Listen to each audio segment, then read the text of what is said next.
Welcome to Processing Purpose, a business and lifestyle podcast committed to having honest conversations about the stuff in our lives that is often suppressed, ignored, or overlooked. We are two brothers from very different backgrounds, but with one common goal. From entrepreneurship to relationships, from hobbies to house projects, nothing is off limits as we process becoming the best version of ourselves in business and life. We're back! We're back. Today, I feel so much more confident. We've got everything super set up, and I feel great. Now, before we say that, we don't know how it's actually going to turn out. Yeah. So I might want to add these comments in maybe after we record the video. But nevertheless, like everything else in life, we remind you guys often, repetition is key. You just got to keep doing it, keep starting, keep going, fall on your face like we did last time. Yeah. And then get back up and do it again and try harder, you know? And so I don't know. These are these small milestones that we have to celebrate. We've got to learn how to celebrate as we go. I'm feeling really good this morning. Good. Yeah. If you listen to the podcast, you wouldn't have noticed anything because the podcast, the audio itself was fine. But if you're a YouTube watcher and watch our distinguished gentleman faces, then you only got half of it because the video stopped after half. You know what, though? Back to what you told me a while ago. I think it's Maxwell said, sometimes you lose, sometimes you learn. Yeah. Or sometimes you win, sometimes you learn. I'm so sorry. I totally butchered that. I knew what you meant. Yeah. But I'm glad you clarified. Yeah. Sometimes you win, sometimes you learn. And we learned a lot, and we're continuing to learn. And so it's just a win. It's a win. And I celebrate wins. Yeah. So today we're going to talk about doing hard things.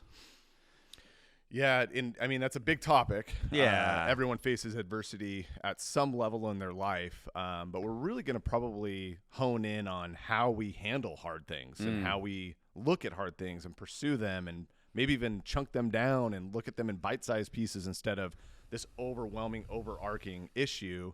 But it's a really important topic, and I think we're all up against it every single day. I don't think there's one single day that I've experienced that doesn't have some sort of challenge. It might be small, might not be as big as others, but every day has challenges, right?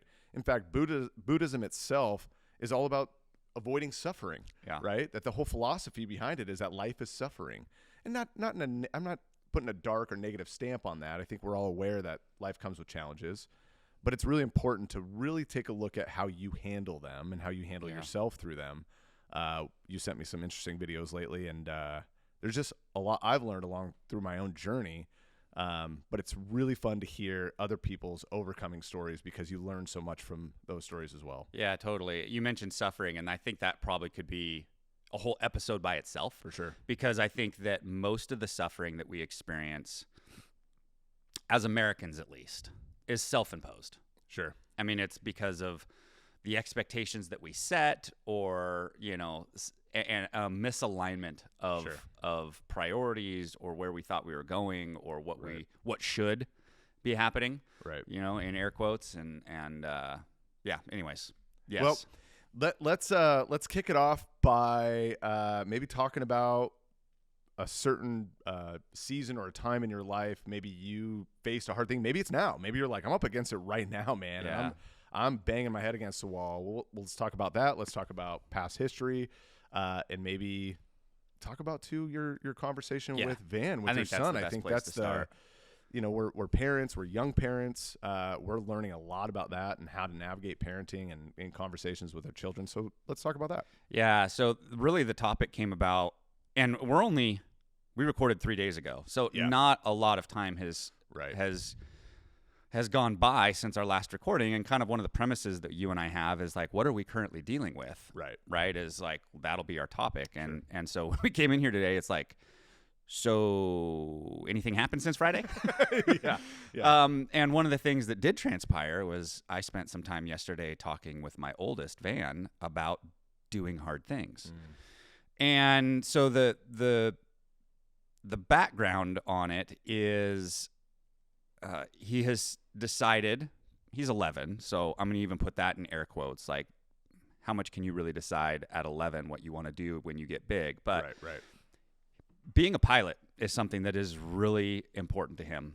He's really passionate about. We've had opportunities to go up and fly around in different planes, from seaplanes to experimental aircraft to all kinds of stuff. It's incredible, too. At his age, to be able to experience just that alone is pretty incredible. And to be able to fly it, to take the yoke and fly it around the lake. And, I mean, those are really impactful experiences that shape, an adolescent, passions. And so it's understandable that this would be something that he's wanting to, pursue right now.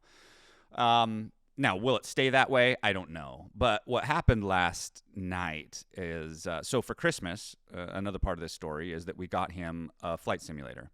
So for the Xbox, there's a new-ish. It came out in I want to say 2020, but the new version of the Microsoft Flight Simulator, right, which is kind of in that world, it's the simulator. Can I ask you a question? Sure. Just I know you're a gear guy. I know you're a tech guy. When you know you have to buy the new one, does it make you go, oh, or you're like, all right? Yeah, it's the latter. Okay, you're kind of excited about it. Yeah, it's like, sure. Because I also had to get a new Xbox because it wouldn't play on the old Xbox, and so, okay, fine. Upgrades are fun. They're just fun. Sorry, they are. They're awesome. Okay. So we got this for Christmas for him, the flight simulator for the Xbox, and he and I over Christmas break were playing with it on the Xbox controller. Really difficult, actually, on the Xbox controller. Totally doable, but as you can imagine, if you're sitting in a real flight simulator, you have access to all the buttons on your dash, like from the, if you're flying in a Cessna 172, like the prop, the mixture, the throttle, the parking brakes, the flaps, like you have access to everything. But you're talking about like a simulator you get inside, like it's a full-on like Boeing equipped kind of a deal. I'm talking about the one that you bought and put on your Xbox. You have access to all the buttons. Like you have to look at it and press it using the controller, and then you move it with your thumbstick. That's incredible. Like the detail is, and it's all the way from a Cessna to a Dreamliner 787. Like that's incredible. And you have access to everything. Like they use these for like instrument ratings and things like that to like keep your certifications and continued education. So they're pretty robust. And to just navigate all those things with an Xbox controller is really tough. Yeah. So he was feeling unmotivated because of that. I understood it, and I was like, let's get flight controls. Right. Like let's get a yoke and like the whole thing. If we're gonna do it, let's do it. Let's get a whole throttle section and the whole thing. And so we got that, and we've been playing with that now for the last week. And yesterday, the premise was I'll buy these flight controls, but they were expensive. Right. I'm only going to do it if you're actually going to use it. Right. And we have 30 days, and if I don't observe that you're actually wanting to do this and observing it, I'm sending it back because I don't need to have flight controls sitting on a table. He's like, yep, okay, got it. And yesterday was like pulling teeth. He didn't really want to use it.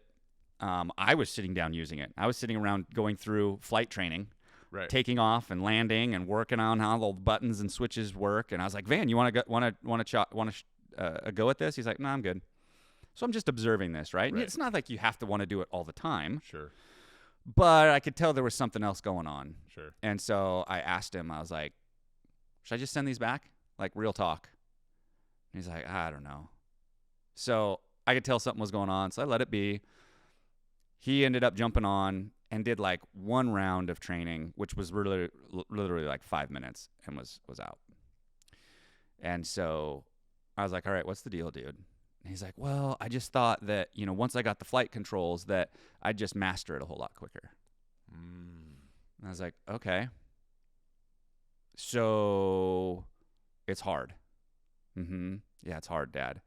I was like, all right. And I actually, in that moment, I didn't respond super well. I was pretty frustrated. Sure. I was like, okay, well, I don't know what to say to you right now because we don't quit things because they're hard.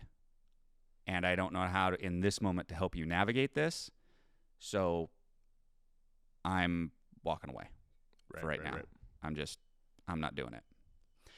And so he's a big people pleaser. And he was really frustrated. He was really feeling bad for himself that he felt like he let me down because I was disappointed and I was frustrated. Tears. We spent some time talking about it. And really, it's like he's so gifted that a lot of things come easy. Right? A lot of things come easy for him. And I was giving him examples. I'm like, take reading, for example. I was like, reading For you, when you were 4 years old, you were reading chapter books. Your sister's 8. She's just starting reading chapter books. Right. I was like, and that's not a knock against your sister's reading level. That's just to show you how easy that came for you. That was really rare. And you're going to have things in life, bud, that are easy, and you're going to have stuff that's really hard. Right. And you've been fortunate enough that a lot of the stuff that you've done has been easy. Right. But we're not going to quit things because they're hard. If you change dreams, you want to go a different direction, you get down this road and you find out, gosh, my ladder's against the wrong building. We've talked about that. This isn't a dream I want to chase anymore. That's okay. That's a part of this life. That's a part of chasing dreams and figuring out what you want to do with your life. Good advice.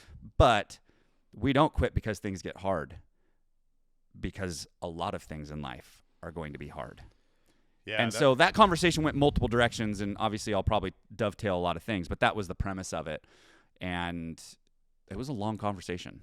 You know, it's interesting. Even my son is 7 years old, and even I find myself quickly just kind of developing this philosophy of toughen up, get over it, snap out of it. You know, and obviously that might be appropriate for adults, but for a child, like they're learning a new world. Like everything's brand new, everything's fresh. Hard things are new too, right? And trying to develop skill sets and how to cope with that and how to overcome some of that stuff. It takes some guidance and some mentorship. And I'll be the first to say I'm just as guilty as the next of asking myself the question, did I teach myself or my son something today, or did I just raise my voice? Yeah. You know, and so getting down on one knee, having a conversation is something I want to do better. I just want to do better. And props to him. He forced it, like the conversation. Right. Because I was like, I don't know how to navigate this. And I was helping Holly fold laundry, and he came in and sat on the bed. He goes, okay, we're going to talk about this. And I was like, okay, let's talk about this. Right. And, you know, for someone like Van, where things do kind of come easy for him, especially in his area of scholastics right now, it's pretty easy. Yeah. The moment he bumps into anything hard, something's wrong with him. Because, well, everything else in my life has been easy. Right. Therefore, something's wrong with me. So he's dealing with, which all of us ask this question, am I enough? Right. But he's dealing with a real strong, like, am I enough? Am I good enough? Like, there's an insecurity. And he's 11, right? So we have to help build these things. But there's an insecurity because of how easy things come. When things get hard, he just wants to pull the ripcord. Right. And it makes me wonder if the advice from that video you sent me, dealing with hard things and realizing that you can only control you. Yeah. And you have to start there. So when you get to a point of discouragement or insecurity, you got to go back to, I can control what I can control. I can work on me, and I can control my gratitude. That seemed to be the factor. I think he just kind of squeezed that in there, but that's the highlight in that video that stuck out to me, that, man, when you're going through something hard, when you're dealing with adversity or a challenge, you've got to just send a beam of gratitude through the clouds, right? Because clouds will start to hover, right? Clouds will start to come in. Sometimes it feels like you're navigating it well, but other times it just feels like, why do I feel like I just keep hitting a ceiling? Yeah. You got to break through that ceiling with gratitude. It's the only way to do it. Yeah. Even if you fake it. We talked about that too. Faking bravery is bravery. Right. Faking gratitude is gratitude. Fake it. Get there. Keep practicing it until it just sinks in and it becomes normal. In fact, success is doing something over and over to where it's, success is doing something uncomfortable so often that it becomes uncomfortable not to do it anymore. Oh, right. Wow. I mean, that's a a good writer example. downer. Yeah. Sorry, I kind of chopped that up, but that's a good guide for getting after it. Yeah. And not letting that thing hover over you too long. Yeah. Easier said than done. Yeah. Yeah. I mean, the premise that I gave him last night, and even this morning as we were talking going to school, it was the quote that I used in our last episode, and that is that building a business is hard. Hard feels shitty. Mm-hmm. This is what hard feels like. Mm-hmm. This is why other people won't make it, but you will. And if we can understand that doing hard things is not comfortable, it's uncomfortable. In fact, it feels bad. Sure. if we can mentally go to a place where it's like doing something worthwhile is not going to be comfortable, right, and may not even be that fun, but that's why we'll make it. Sure. And this is when other people quit. This is what hard feels like. That sentence, this is what hard feels like. That's a good home base. Sure. To come back to when it's like, oh, I'm slogging right now. Yep. This is what hard feels like. And keep in mind too, right? Hard has many different meanings, right? Sure. What's hard to you might not be hard to me and vice versa, right? Because maybe I have natural skill sets or I've developed skill sets over time that have given me an easy outlook on this thing.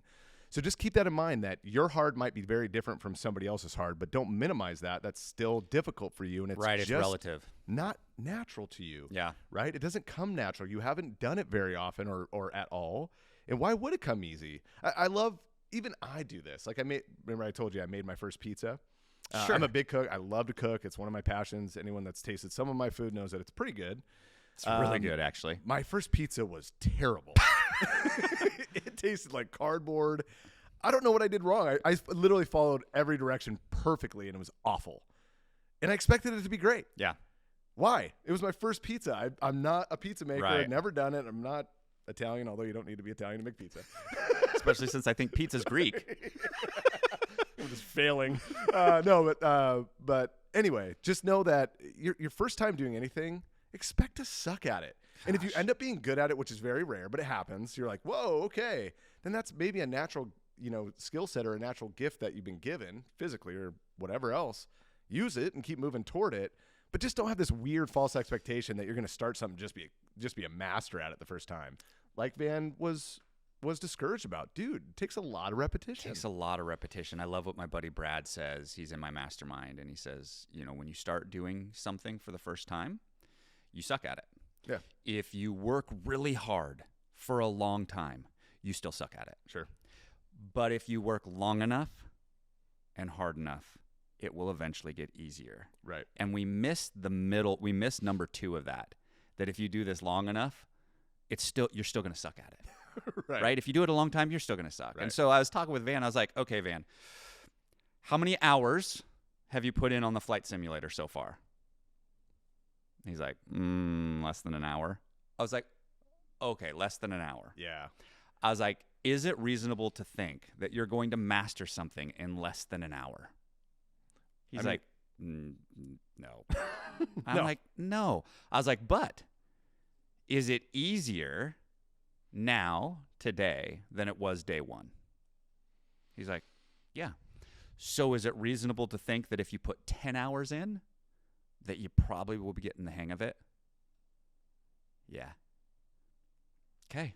Yep. So we got to go towards 10 hours. Right. Just got to be willing to put in that time. Carve out the time. Put in a process, right? So process saves us from the poverty of our intentions. Put in a process that'll help you get there. Yep. But follow the process. Yeah. Get up and get after it, for sure. And the rule of 100, right? Right. We know that, well, it's said anyway, there's a philosophy out there that if you practice anything for intentionally, right, you have to really get into it, not just kind of do it, but intentionally for 100 hours, you should be more proficient than 95% of the world at that thing. Right. And so if he puts in 100 hours, he's now up there with some of the better flyers, that are playing that simulation. Pretty incredible to think about. Wow. Rule of 100. 100 hours is not that much. No, it's really not. It's really finite. I mean, if you just did it 1 hour every day, you're there in 100 days. 100 days goes by like one that. quarter. Right. Pretty incredible. Hard is interesting because, you've of course heard people say something's hard that might just be so interpersonal to them that it's so hard for you to even understand what that even means, right? And I'm going to bring up one of my own issues and struggles that I dealt with in the past, and I really haven't for a while, and I'm grateful for that. But it's anxiety. Yeah. Right? That's a word that's been kicked around. I'm so anxious. Anxious. And what's interesting, too, is people often use the word anxious to describe nervousness. Yeah. But it's discomfort. Right. It's discomfort, and it's a little different, though. When I talk about the anxiety I experience, I talk about crippling, clinical, like doctor looks at you and goes, man, we've got to get you, either medicated or get some sort of Most regimen people going. define it as worry, right? Worry. Yeah, nervousness, worry is probably a better word to describe that. Oh, I'm so anxious. Or sometimes people use anxious for anticipatory, like oh, I'm anticipating something, so I'm so anxious about it. Well, that's excited, not anyway. But for me, so it got to a point. I was in treatment. I was at Seattle's Union Gospel Mission, and I remember going into my room, and I was sharing a room with 3 other guys. And I remember closing the door and standing there, and it just absolutely hit me all at once, an absolute panic attack. And I remember staring at my door handle. I couldn't tell you how long it was. It could have been 10 seconds. It could have been 10 hours. I don't know how long I was standing there for. It just got lost in time. And I just remember being so terrified to open that door. Of what? I don't know. I didn't. But it was a fear. It was a fear. It was like, it was almost like I can't enter back into life. Like I can't do this. I can't do any of it. If someone talks to me or any challenge comes up, I'm going to fold. And I'd never experienced something like that before.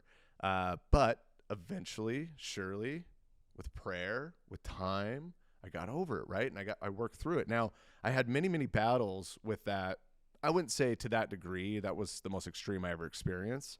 But still, it would bubble up. I would have to cope with it. I'd have to learn to cope with it. I developed breathing techniques and positive affirmations. We talked about that last time. Years and years in conditioning myself to really think and feel a totally different way than I used to.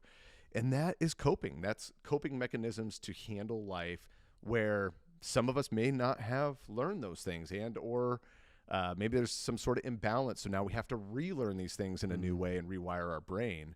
But that was hard. And the reason I bring all that up is because I remember it's such an interesting mental shift. I remember talking to my counselor about this, explain the whole thing, crippling anxiety. He was my counselor at Seattle's Union Gospel Mission. And he sits back. It was so good too. He sits back and he looks at me. I was feeling anxiety in this moment. And he goes, "How bad is it?" And I just sat there and I looked at him. I was like, "What do you mean? It's bad." And he goes, "No, but if you just sit there with it, like, is it really that bad?" Like it started to reframe and reshape the way I thought about this overwhelming thing. Sure. And it totally took it off my shoulder, like just scraped it off my shoulders of like, oh yeah, maybe it's not that bad. He said, so if you have to live with that little pit in your gut, and some thoughts rolling through your mind, right? We can work through that, but you can go throughout the day with that. You'd be okay, right? And I don't know why, but it totally minimized it, not in a way that made me feel not heard or seen, but in a way that helped me understand that I'm making this a bigger thing than it is. Yeah. Right. And sometimes, and I say that because when it comes to hard things, the last thing we want to do is make that thing bigger than it needs to be. Yeah. Right. Like be realistic about that thing. Call it what it is. Almost itemize it in a way, right? Give it a physical presence so that you're not making it into something that it's not. It's not this overwhelming monster that we've created. It's this one thing, and you've got to take one step toward it. In fact, I shared with you, I really love this, that bison, they walk toward a storm. They do not walk away from the storm. They're the only animals that scientists have found that do this. And the philosophy there, at least they think, is that they believe that if they move toward the storm, it shortens the length of the storm or that hard thing instead of prolonging it. Wow. I thought that was really profound. Put your head down and move toward your storm. Lean into it. Yeah. It also kind of comes together with like, I don't know, something that kind of pinged me in there is like overwhelm. Right. There's kind of an overwhelm theme, a little bit different than hard things. A little bit different than anxiety, although I think it kind of dovetails with anxiety a little bit. When we're looking forward with something that we have to overcome, whether that's at the job, in your business, right now I'm having to redefine kind of what my company does. For the last 5 years, we've been very narrow and niched. This is what we do. And it's gotten us to where we are. It's been a component of our success is being like, no, we don't do that. Sure. We don't do this. This right here is what we do really well. Right. And because of that, it's allowed us to create an incredible product for people to buy in and believe us, and then we deliver. Right. But now it's also the bottleneck because this is all we do. And I'm in a small niche, and there's not a lot of them, not a lot of clients to be had. And so we're having to go, all right, what else can we bring in from a product offering standpoint Right. to get more eyeballs, to get in front of people that don't qualify for what we do, that are a little too small or a little too big or whatever it might be, that could either be leads or think like just trying to redefine what it is that we're doing. And if you zoom out and look at the whole of what must be done, it's overwhelming. Right. It's a lot. Right. But the only way, I mean, it's stupid cliche, but it's a cliche for a reason. You know, how do you eat an elephant? Right? one bite at a time. Right. And all we can do is go, all right, what's the next one thing? You know, what's the next obvious step? Right. What's the next? That's a great question. I love that question. What's the next? What's the next step, or what does somebody else think? What's the obvious thing to do? If it's not obvious, it's probably not the next step. You're probably forcing it. You're probably forcing it. I really do believe that. If it's the next right step, it's going to be pretty obvious. Right. And so it's just a matter of like going down because there's probably 100 steps, 1,000 steps that could be taken. But there's only one that's going to be like, well, this is the next obvious evolution of this. And maybe there's a couple, but there's not a whole bunch of them. How much do you put on your team how much do you empower your team to find those solutions for the company versus you feeling that pressure of like, I got to be the guy to come up with all the answers? I allow my team to give me ideas and feedback, but I take ownership of making sure that there is a path for us to run. Sure. That's in my opinion, that's the CEO's position, right. is to problem solve and create the path. Can I share something with you? Actually, it was really cool last night. So we had our Christmas party for Alpine Group, and it went super duper well. And some people shared some really nice comments at the end. And I think maybe I've created the confusion or maybe had it in my mind that there is confusion around what I do and what my role is. Right? We had talked about that, previously, and I was struggling with that, right? There were some identity issues. I obviously had a huge identity in real estate, selling real estate. I got everything started in terms of for our family and kind of creating a reputation there. But it was really awesome last night. Brooke looked at me and she goes, after the party, she goes, without you, none of this works. That was so validating for me. That was really almost healing in a way, because I had this I just had this pressure on my shoulders to make sure that I'm finding ways to bring value no matter where I'm at, whether it be at home or here, just so that can be felt, that can be seen. I got goosebumps, man, to get that from probably, well, not probably, the most important person here on this planet in your life. Right. That's As big. spouses, we should be cheerleaders. I mean, really, at the end of the day, we're all human beings susceptible to and not absolved from the same issues. But being cheerleaders for one another, really taking the time to tell each individual in our life, especially the most important ones, how important they are to us. If you're dealing with hard things, start there. Start there. Start with forgiveness, and then go, find gratitude for those key players in your life that are continually pouring into you. And if you don't have those people, you got to find them. They're out there. And I have to argue that I think you do. I think you do have them. So sorry, I kind of cut in there. But no, that was huge. That was really big. That's a big deal. Yeah, it really was. So in terms of hard things, sometimes hard things don't have to be a one season or one time thing. Sometimes a hard thing could be a lingering thing that just is attached to you and you can't shake it off. That helped me shake off my hard thing. Yeah, that resonates, because I feel like I'm in a season of kind of like, this is just a slog. Yeah. And slogging is hard. Yep. It definitely makes you, ask the question more often, am I doing what I'm supposed to be doing? Yeah. Right. And we've had those conversations. I'm sure we'll have more of those conversations, sure. But the last couple of years has just been like, what, why am I, this is uncomfortable and isn't fun. And I'm not making the progress that I think I should be making. And like, is my ladder against the right building? Like, what am I doing? But all I can do is the next obvious right step, right, which is all I've been doing. And I don't feel like I have had breakthrough yet. I trust that it is there to be had, or I'm going to have other opportunities, or I'm going to see other things come into play. I had a great meeting with one of our friends last week. We talked about real estate investing, and he's like, yeah, we should talk more about that. I'd invest with you. And I was like, whoa, really? Like, thanks. It was very validating. But you earned the ask. That's a big one that most people don't realize. Earn your ask. Before you go present that to anybody, you've earned it. Well, I didn't even ask. That's even better. We were just I was talking about these things. Here's what I'm working on. I'm really not that excited about it. And he's like, well, what would you be doing? What's your next play? Where are you going next? And so, which we had talked about before, I was like, pulled out my phone. I was like, here, because I had the piece of real estate that I wanted to buy. Yep. I was like, here's what I would do. Here's where I would go. And he's like, let's talk more about this. I might be interested. And I was like, really? I think you just found your way to get investors. Maybe. Maybe you just talk about what you're doing and they go, I want a piece of that. Yeah. I want to get on that. That's interesting. Yeah. So, maybe that is it. And maybe it isn't. I don't know yet. Can't call it. Yeah. Can't call it. Right. But, you're either going to be exposed to other opportunities, something's going to come along, or you're going to get a breakthrough.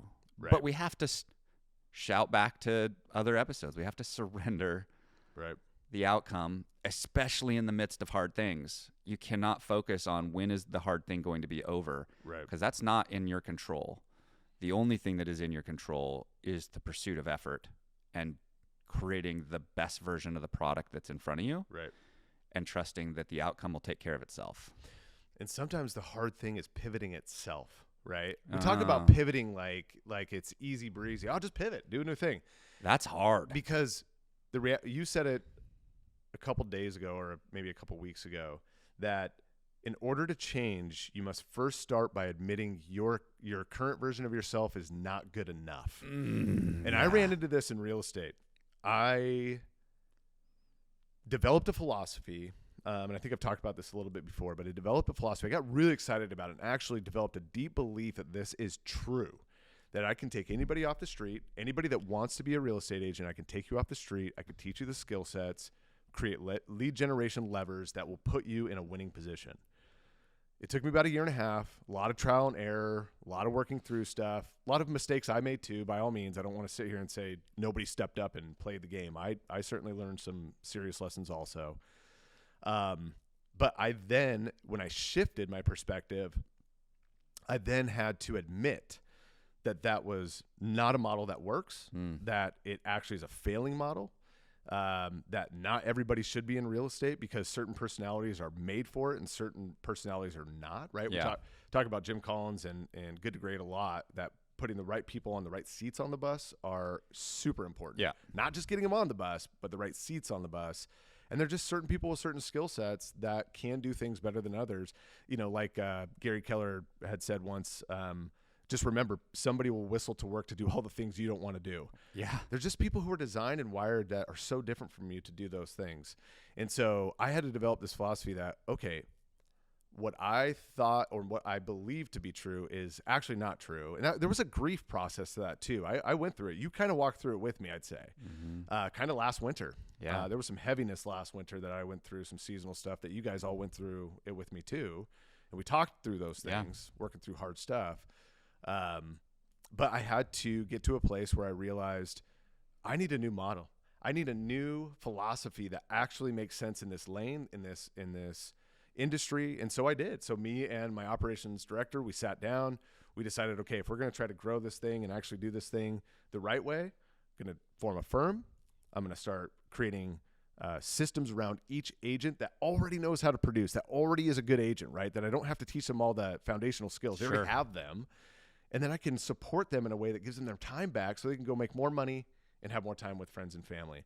Everybody wants that. Yeah. Who doesn't want more money and more time with friends and family? This isn't a facade. We actually dialed in 40 to 50 full 24-hour days. If you're an agent that sells 3 to 4 homes per month, which is totally possible, we save you that amount of days per year to get back with your friends and family. So that's a new model I'm excited about, and I already know is working because I'm watching it play out right in front of my very eyes. You get a month back of your life. You get a month back of your entire life, which is pretty cool. And I'm not trying to promote our business here, but I really am telling you that I had to go through that season that really hard, grieving season of realizing my original idea was not a good one. Ugh. That's hard for me even to say now. I want it to be a good one. I wanted that philosophy because ego's involved and pride's involved. And I've already sold this to everybody that this could be true, and now it's not. Yeah. So, so anyway, just know that hard things can show up in a lot of different ways for you. Yeah. But you have the skill sets. You have the ability to feel that hard thing, to face it head on, to look at the storm, and overcome it. You do. Let's stay there for a second, because in the midst of some of this pivot, challenge, failure, if you will, even on this podcast, we talked about it. Mm-hmm. I'm done with real estate. I'm quitting. Totally. I'm going a different direction. Right. In fact, I think even one of our episodes is pivot in real time, right? And then the last one, and then the next one was like, I'm all right. I'm back in real estate. Talk to me for a second just on like what that experience or how you processed like, no, I've decided to quit. I'm done with real estate. And no, I'm back. Yeah. And it wasn't as flippant as that, even though if you listen to the podcast episodes, it might be, but there was time that had passed between all of that. And here today, it's your full-time pursuit, just a year away from where we were before. So talk to me about the hard things, the quitting in that, the coming back, like. Yeah. For me, it was, it had everything to do with my top value, and that's freedom. And it got to a point where I had total lack of freedom. I've lost not only have I lost freedom, but I'm also sliding and losing my identity at the same time, right? Here I am, somebody that was the leader of the family, providing, protecting, doing all those things, and still doing that in a way, but kind of lose it, with my wife coming into the game and actually wanting to prop her up in a really successful way, which I had and have, and she's doing great. But it started to mess with my ego. I'll be honest. It really did. And I started going, well, where do I stand in all of this? Am I good enough? Am I enough? Am I enough? And now that my original philosophy is not playing out the way I said it would, or I even sold to her on the front end because she really wasn't agreeable to that effort to begin with. And now it was proof. Look, you went down this lane, and now look where we're at. So I got to a point where I realized I don't really have an identity in this thing. I don't know where my role is in it, because I wasn't really a CEO or a designated broker that I am now. I didn't really have that role identity in the business. And so it was like a kind of, what are you doing now? And so I lost a little bit of control over what that even looked like.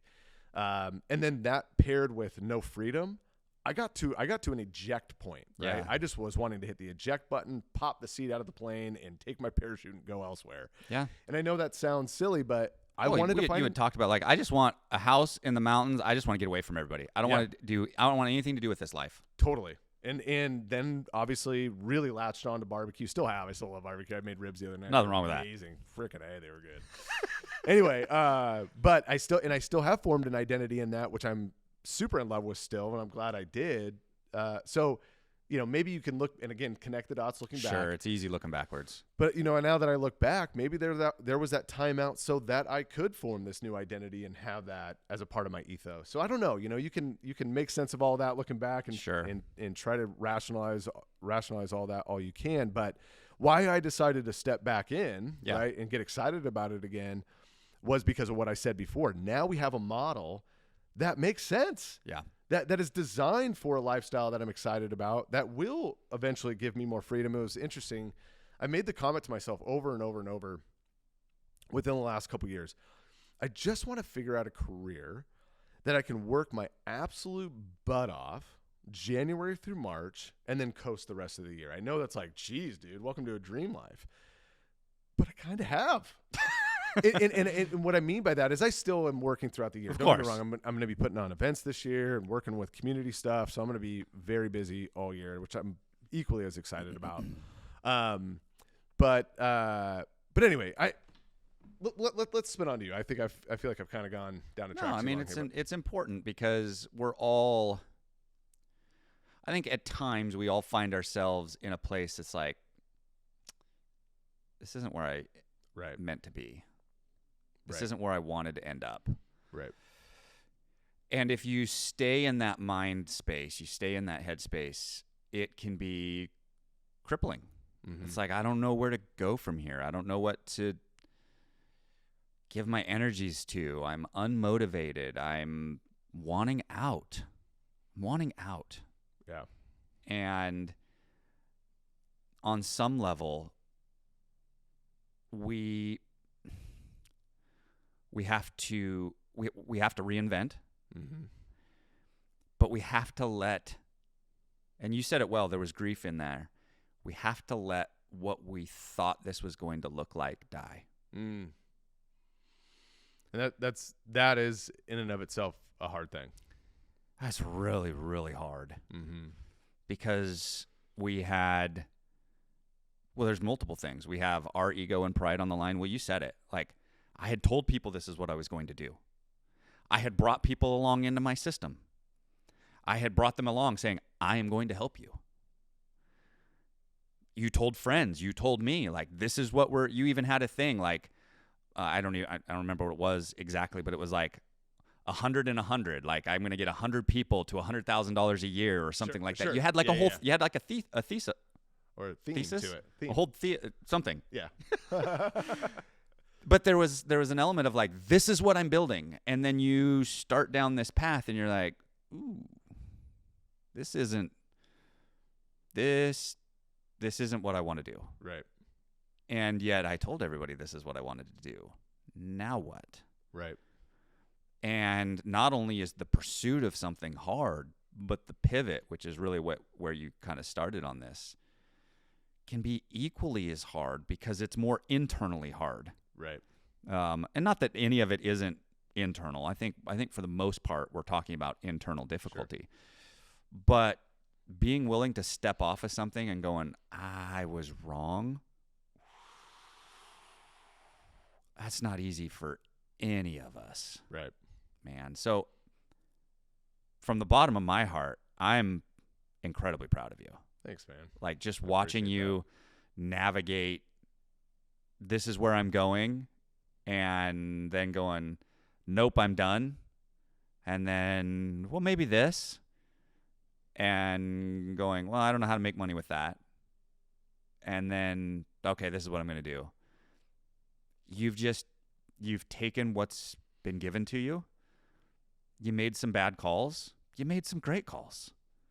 Thanks, man. And you're very resilient, and you have an amazing attitude through it all. Thanks, man. Appreciate that. And it's been an honor to watch. I can't wait to see what you and Brooke create with this whole thing. Thank you. It's been, obviously, you've been a mentor in so many ways.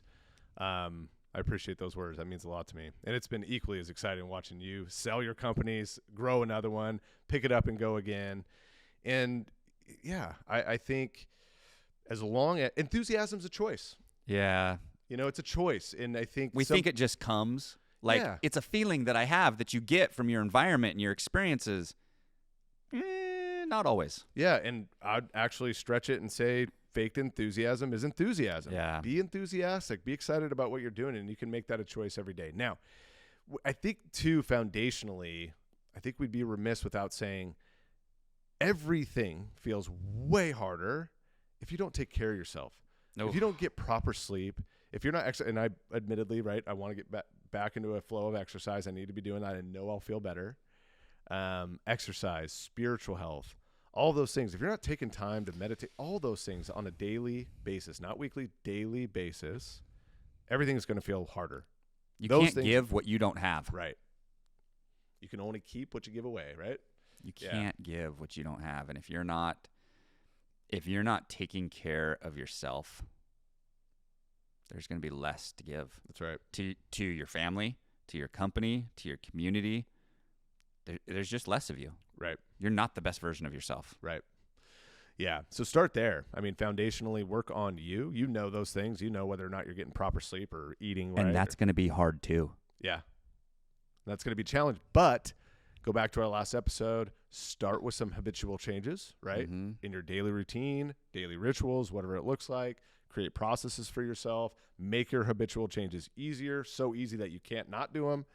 And that will start to evolve in your life. It will start to change things in a really positive way. And then you can look at things a little bit more head on because those foundational, those foundational props, so to speak, are there for you. Yeah.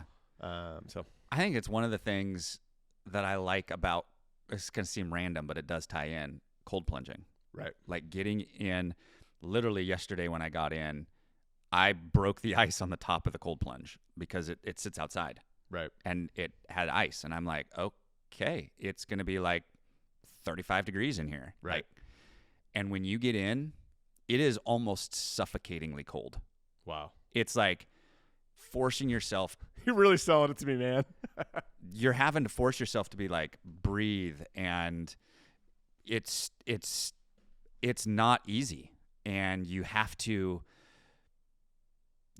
mind over matter it. You have to put yourself in a position where you're like, I'm going to do this. And even though everything in me is telling me, get out, this is hard, you're going to do it. Yeah. And so I think that's one of the benefits, and you hear it talked about if you study it, but that's one of the benefits is just the mental, I can do this hard thing and I'll push through it, that you can build on that. Confidence. When you can prove to yourself that you can do hard things, that when you run into a wall, you have the capacity to overcome it, even if it's small, like getting in a cold plunge for 3 minutes. It feels small. Now, when you're in 35-degree water, I promise you, it feels huge. Right. But when you look back on it and you're like, that was 3 minutes. I can almost do anything now for 3 minutes. Yeah. But you can build on those things. So find those things, especially as we're talking about New Year's resolutions, we're talking habits. They're going to feel hard when you're putting things in motion. Like find something that you can build a win off of and create a philosophy. I have 2 philosophies in my family that and I'm sure I'll have more, but in my family that I'm driving home right now. One is Stokeses are problem solvers. Love it. I say Johnsons are winners, but same philosophy. Yep. Stokeses are problem solvers. And we don't quit when it gets hard. Those are the 2 things for the ages of my kids and where they're at, which is 5 to 11, 6 to 11 right now. Right. Like those, they're right in the meat of, I need help with this. I can't do this. It's hard. And so that's what we're trying to just drive home is, right. Nope, we problem solve. And we don't quit when it gets hard. Man, those little wins are huge. People think confidence is like, when you think about it, you think of this big macho dude walking in the room and just swooning all the ladies. No, confidence is just building on little win after little win after little win after little win consistently enough to where you look up and go, I can. And I'm telling you, I've developed this philosophy. If I see someone else do it, I believe I can too. Sure. I really do. I don't look and go, oh man, no. I eventually, if I work at this thing gradually enough, I will suddenly get to where I'm going. I think what happens, Luke, is a lot of people go, they want that gradually, then suddenly chart to be. It doesn't come fast enough, right? Like, I want it to be here. No, that's hockey stick. We're talking gradually, and then all of a sudden, once it's sucky enough or you've sucked long enough, all of a sudden, pop, now you're good at it. Yep. It is a weird phenomenon. It's a different timeline for every individual, but you can. You have the skill sets to get there. And I believe that. I believe if I see someone else do it, I can too. And I don't know how true it is, but I believe it to be true. I think most people quit right before they're going to have their moment. Sure. Because they're like, they get in this headspace where like, okay, all right, Luke, all right, Gavin, it's going to be hard. I can commit to that. And they get in, and then they get to a place where like, well, I didn't think it was going to be hard for this long. Right. And I think that's where people get stuck is they're like, right. Man, this is still hard. I'm a year in. Yep. And they quit. There was a whole book out there called 3 Feet from Gold. I've heard that story, by the way. Wasn't it up in Alaska? Uh-huh. Wild story. Yeah. Tell it real quick. It's a great book. I think it's worth. I don't know if I'll tell it accurately fully, but there was a gold claim up in Alaska, and there was a group that was pursuing, supposed to be one of the largest gold veins that was known to be there, and they pursued it for a period of time and quit, and someone else took over the claim, and they were literally 3 feet from the biggest gold vein ever found in Alaska, and they quit 3 feet away. Sold it all, so they got got proceeds. None of it, and the other person struck it rich. Wow, what a life lesson. Yeah, I mean and there's a book out there about about it. It was actually a kind of a part 2 of, I want to say it was Think and Grow Rich. It's from the organization that did Think and Grow Rich. Napoleon Hill. And it wasn't Napoleon Hill, but that's kind of turned into an organization now. And it's called 3 Feet from Gold, but it's a good book. But yeah, people quit right before they're about to have their breakthrough, often. In fact, I heard the quote, the highest achievers are those who don't quit, right? Those who start and don't quit. Yeah. And again, going back to, this is why most people do, and this is why you will not. Yeah. And we've talked about it before. It's not just unconsciously grinding either. Right? It's not just like Luke and Gavin said, don't quit. I'm not going to quit. There comes a time also, and I can't even speak to what this is for people, right? But there comes a time also where you're like, okay, this pursuit of trying to get anybody off the street to get into real estate, this isn't what I thought it was going to be. And you quit that pursuit to pivot to a different pursuit, to pivot to redefining how you were going to do real estate. So there's this balance between not quitting and recognizing that the moment to make a change is here. I don't even know what question to ask in this moment, but I feel like, can we speak to that at all? Like, are there indicators? Are there triggers? Are there feelings? Are there things that you identify that go, no, I've now reached the moment to quit, if you will, to pivot, right? The quit word is, can be interchangeable in this particular conversation, but I'm going to shift to go to a different direction. Like, what is that, where that moment is like, no, now's the time? I think it's when hard turns to ick, right? It's when you're like, I'm up against something hard and this is challenging, to like, ugh, I don't want to do this anymore. Like this is sucking the life out of me. And it makes me wonder if there's a really fine line between being asleep and being in flow, right? That I think some people get into a state of flow and it keeps you alive, if not even bring you more to life. It just keeps you in a really high state of consciousness.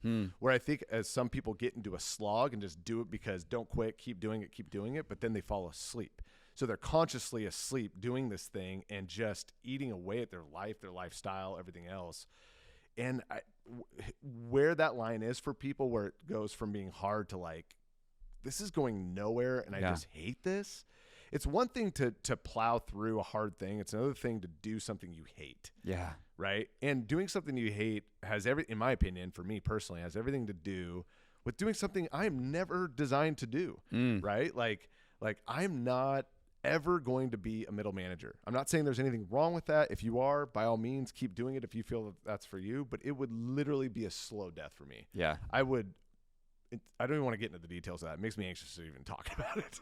But point is like, it's gonna look different for everybody. So anyway, that's, for me, it's trying to find that line where you realize that it's starting to suck the life out of you, not bring life to you. Yeah, there's a point at which it bumps up against other values. Right. And that, for me, as you've talked about that kind of pulled some of the cloudiness away from that. When it bumps up against other values, it's affecting, not on the short term, because on the short term, doing hard things may affect your relationships with your family on the short term and your community and your friends. You're going to be a little bit more short-tempered. You're not going to have as much capacity because doing hard things feels crappy. Right. But it can't just be, well, this feels crappy, this must mean that it's time to stop. Totally. Right? But when it bumps up against other values, when it bumps up against, wow, this is now, I am not the version of the husband that my wife deserves. And it's been this way for a while. I'm not the version of a parent that I should be. Right. Man, I am a lousy neighbor right now. Right. And I am carrying this ick into other areas of my life. Life's too short to do shit you hate. Yeah, it is. But also keep in mind, too, and I say it often, that you can't mold clay without friction, right? Yep. There's going to be, if you want to change, there's going to be some uncomfortable moments and realizations like that you have to face head on, right? You have to realize, like, I want to change. It's going to be uncomfortable to do that. Here's how it's going to look. it feels hard, but eventually that hard thing is not going to feel hard anymore. And I just have to believe that and have to know that. And it won't. Eventually you get to a place where it feels uncomfortable if you don't do it anymore. Yeah. And so, again, it's experience has to teach you that lesson. We can tell you all we want, but unless you go through that yourself and go, okay, and then just keep in mind, every hard thing you face, every hard thing you overcome, you get a little bit stronger, and a little bit stronger, and a little bit stronger. And the next challenge you face is a little bit easier and a little bit easier because you know you have what it takes and you are enough. Yeah. And at the end of the day, that's what we're sitting with. Right. That's the challenge itself, not the thing. Yeah. You determining whether or not you have what it takes to get through it or over it. Yeah. That's the hard thing. Yeah. Yeah. I honestly don't know what we add. We could ping pong this back and forth, but the truth is, and you just said it so well, experience is going to have to be your instructor here, right? We can talk about here's what we feel, here's what we experience, here's where our lines are, here's how I pivoted. And that's all helpful, and it informs the way you perceive your current hard.